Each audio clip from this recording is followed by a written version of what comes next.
Trois amis, Ashton, Emma et Louis, ont fait du parachutisme ensemble. Les voici juste avant qu'ils ne sautent de l'avion.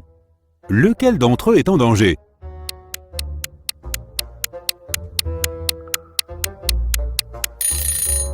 Ashton, il porte un sac à dos normal à la place de son parachute. Amelia s'enfuit d'un groupe de zombies et voit trois portes. Derrière la première, il y a un feu qui fait rage. Derrière la deuxième porte, il y a un lac profond. Derrière la troisième porte, il y a des abeilles venimeuses qui piquent tous ceux qui entrent. Quel est le chemin le plus sûr?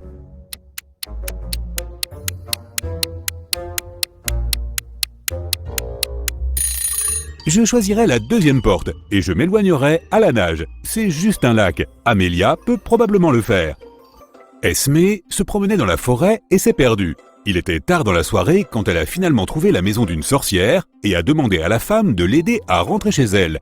La sorcière avait récemment eu un accès à Internet et faisait des achats en ligne. Mais il y avait beaucoup de faux articles sur Internet et elle voulait acheter uniquement des produits originaux. Malheureusement, elle ne connaissait pas les bons logos. Elle a donc eu besoin de l'aide d'Esmée. Tout d'abord, elle voulait un iPhone. Quel logo d'iPhone est le logo original?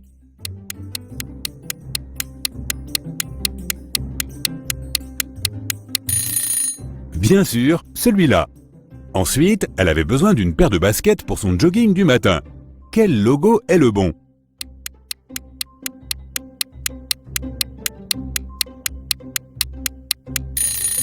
Le voici. Ensuite, elle voulait un sac à main de luxe. Quel logo de Chanel est correct?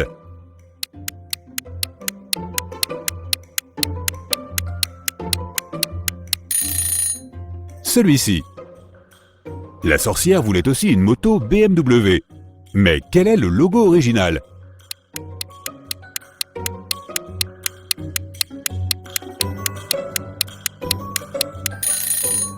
Ouais, c'est ça. Lorsque la sorcière aura besoin d'essence pour sa moto, à quel 7-Eleven devra-t-elle aller?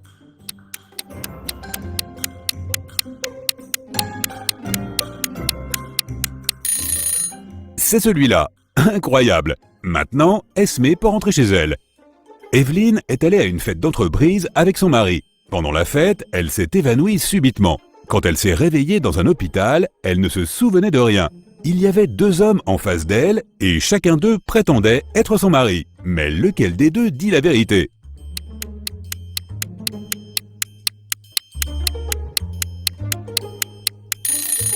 Comme Evelyne et son mari étaient à un événement d'entreprise, ils étaient tous deux habillés en conséquence. Le gars en sweat à capuche n'a pas l'air assez formel, donc son mari doit être celui qui porte un costume. Madame Lodge partait en vacances. Elle a rangé son bureau avant de partir et a emporté la clé avec elle. Lorsqu'elle est revenue 2 semaines plus tard, elle a immédiatement compris que quelqu'un était entré dans son bureau pendant son absence. Comment l'a-t-elle compris?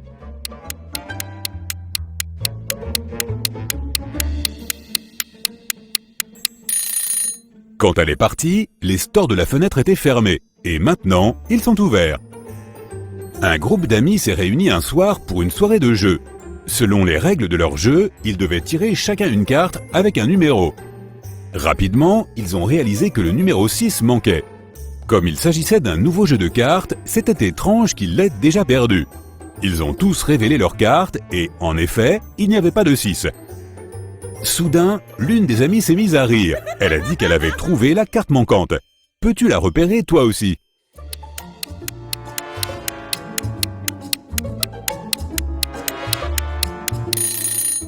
Le joueur qui a un 9 a en fait un 6.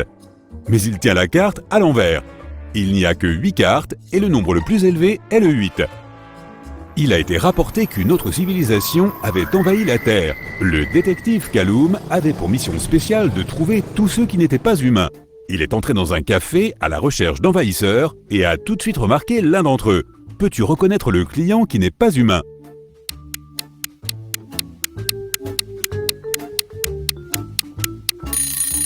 C'est ce type aux cheveux noirs juste là. Regarde, il a 6 doigts. Jette un coup d'œil à cette rue animée. Peux-tu trouver un imposteur ici?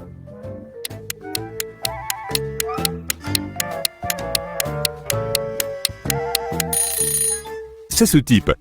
Ses vêtements sont super chauds, mais regarde, son visage est bleu. Maintenant, nous allons au centre commercial. Essaie de trouver un intrus ici.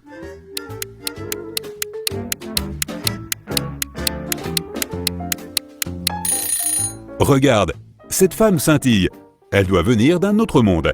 Nous avons encore quelques intrus à capturer. Le détective Callum a découvert que l'un d'entre eux était dans un lycée local, alors il y est allé. Quel étudiant n'est pas humain?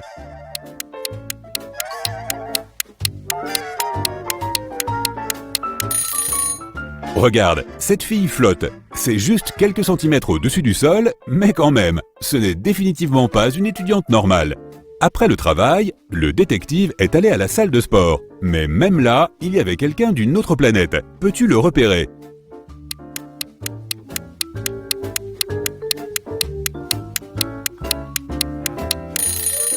Fais attention au gars sur le tapis de course.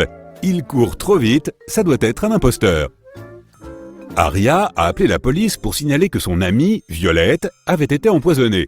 La jeune fille l'a trouvée inconsciente sur le sol. Voici ce que dit Aria. Je passais devant la maison de Violette et j'ai remarqué que les lumières étaient allumées. Je me suis dit qu'elle était chez elle, alors j'ai voulu lui dire bonjour. La porte d'entrée était ouverte, alors je suis entré et j'ai vu Violette juste comme ça. Le policier lui a demandé si elle avait touché quelque chose. Aria a répondu qu'elle avait seulement touché Violette pour vérifier son pouls, puis son téléphone portable pour passer l'appel. La police l'a placée en garde à vue pour une enquête plus approfondie. Pourquoi ?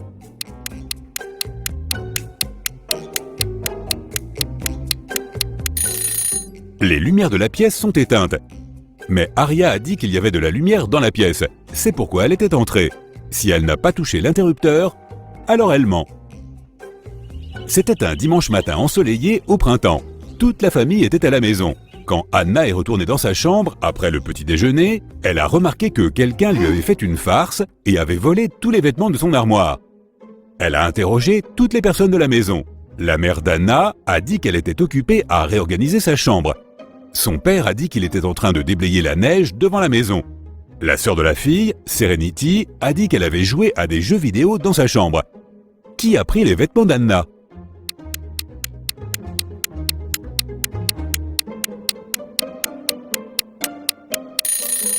C'est son père. Regarde, il n'y a pas de neige dehors. C'est le printemps. Il ne pouvait pas être en train de déblayer la neige. Alors, il a menti.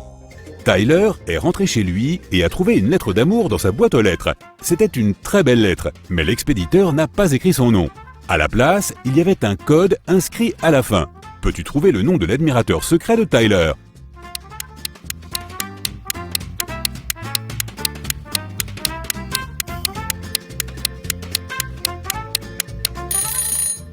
L'alphabet est la clé.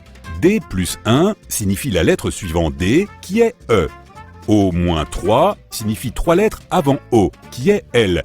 2 lettres après G, c'est I. Z plus 0 est en fait Z. Et C-2 est A. Il semblerait que le nom de la fille soit Elisa. Kara aime voyager, mais elle est nulle pour faire ses bagages.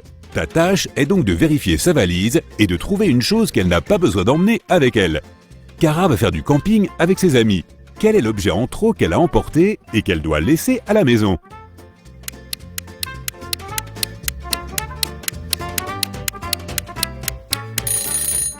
Il n'y a pas d'électricité dans la forêt. Elle peut laisser cette bouilloire électrique à la maison. Cette fois, Kara fait ses valises pour ses vacances au Mexique. Elle et son petit ami ont réservé une chambre dans un bel hôtel au bord de l'océan. De quoi n'aura-t-elle pas besoin là-bas ?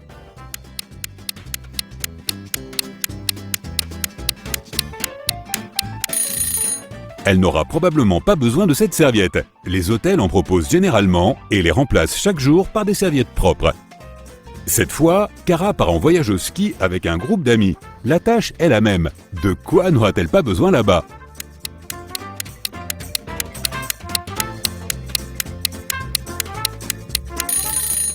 Je ne suis pas sûr de leur projet, mais elle n'aura probablement pas besoin de ce maillot de bain. Et enfin, Kara va rendre visite à ses grands-parents. Ils vivent dans une ferme et elle va rester là-bas pendant une semaine. Il n'y a pas d'électricité ni d'eau courante, donc ça va être un peu difficile pour une fille d'une grande ville. Qu'est-ce qu'elle n'a pas besoin d'emporter avec elle ?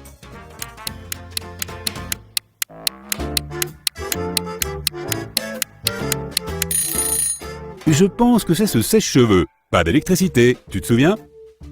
Weston Jones, un jeune homme d'affaires, a été retrouvé empoisonné dans son bureau. Le détective Callum est arrivé pour enquêter sur l'affaire. Il avait 3 suspects. Lee Jones, la cousine de Monsieur Jones, Kenneth Brown, son associé, et Emery, sa petite amie. Léa a dit qu'elle n'avait pas vu Weston depuis un moment. Kenneth a dit qu'ils s'étaient disputés, mais qu'il n'avait pas empoisonné son associé. Et Emery a dit qu'elle aimait Weston et qu'elle n'aurait jamais fait une chose pareille. Qui doit arrêter le détective Callum?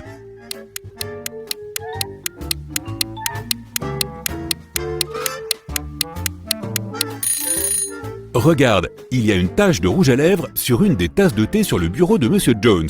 La couleur correspond au rouge à lèvres de Léa, mais elle a dit qu'elle n'avait pas vu son cousin dernièrement. Elle doit mentir. Ariana a été empoisonnée et le détective Callum est sur l'affaire. L'un des principaux suspects est Jake, le petit ami de la sœur d'Ariana. Quelqu'un les a vus ensemble et le détective Callum lui a rendu visite.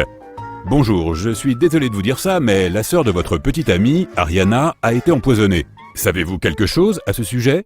Et avez-vous peut-être des photos d'elle? Jake a dit « Oh, pauvre Harry, je ne l'ai jamais vue, mais ma copine l'aime beaucoup. Oui, j'ai une photo de leur famille. » Le détective a regardé la photo et a arrêté Jake. Pourquoi?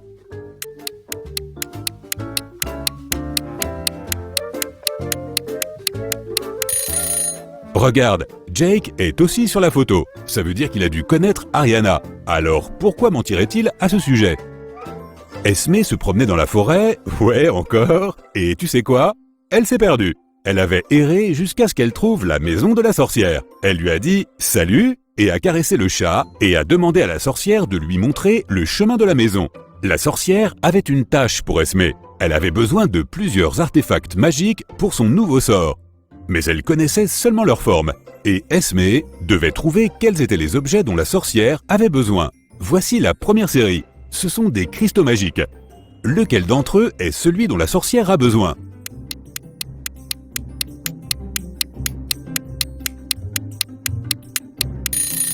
Le voici. Bon, maintenant voici plusieurs plantes. Peux-tu repérer celle dont la sorcière a besoin?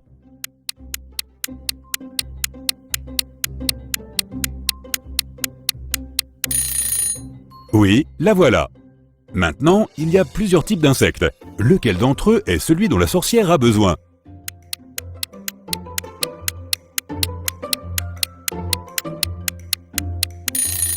Parfait, le voilà.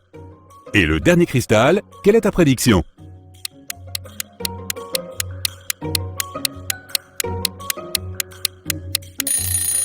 Il est juste là. Esmé est libre de partir cette fois. Merci pour ton aide.